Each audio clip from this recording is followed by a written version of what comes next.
And let's revisit this story from Kashmir.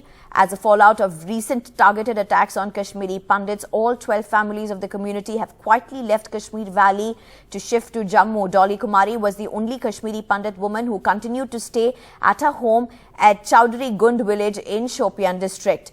Despite others leaving on Thursday evening, she also left the valley and migrated to Jammu. These families have stayed put in Shopian district's 2 villages despite what seemed to be the targeted killing by terrorists in the last 2 months, and they stayed put there even during the worst unrest which happened, which began around 1990. And let's go straight to Nazir Masoodi, who joins us.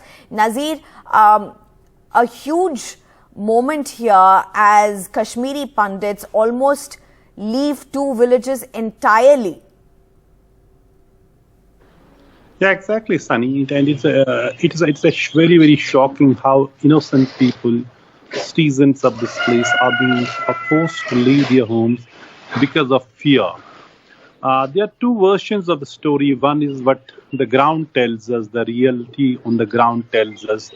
The houses are locked, they are abandoned. Inhabitants are forced to leave, and they have gone out. Not only left their homes there, they handed over their livestock to their neighbors. They have left behind their apple produce, thousands of apple boxes. That is one side of the story which we saw in the village.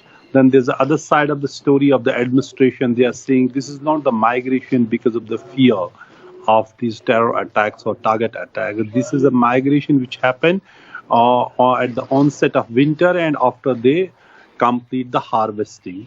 But I spoke to this Dolly Kumari, a brave woman a single woman who stayed put despite the fact her community, all of them, left the village like a week ago, 5-6 days back, but she stayed for a few more days.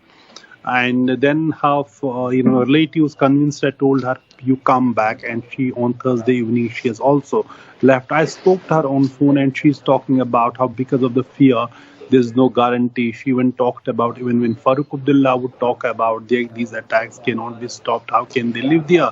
And she's also talking about how she left behind around 1,000 apple boxes and asked one of her neighbor to take care of them so that they are sent to mandis.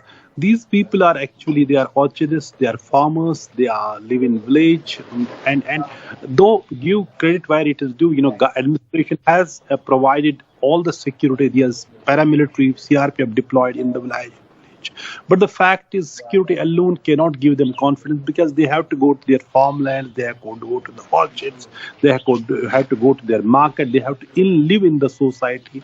When there's atmosphere of fear after these target killings, these people were forced to leave.